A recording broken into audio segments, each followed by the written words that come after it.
বন্ধুরা, আজ আমি দুপুরবেলায় বানাবো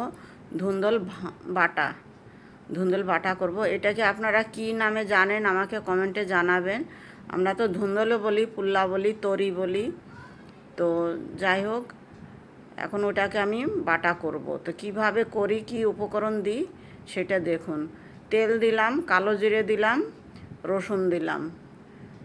ধুন্দলটা আমি চেঁচে নিয়েছি, ছুলিনি, খোসা ছুলিনি, এমনি চেঁচে নিয়ে যে পাতলা লেয়ারটা ফেলে দিয়েছি, তারপরে কেটে রসুন ভাজা হয়ে গেছে লাল লাল করে, কালো জিরে ফোড়ন দিয়ে এইবার আমি ধুন্দলগুলো দিয়ে দিলাম, কিছু কাঁচা লঙ্কা দিয়ে দিলাম, ভালো করে ভাজা করব। এবার লবণ, হলুদ, সামান্য পরিমাণ একটুখানি জল দিলাম, বন্ধুরা, জল দিলাম, দিয়ে ঢাকা দিয়ে আমি ধুন্দলটাকে ভাজা করব।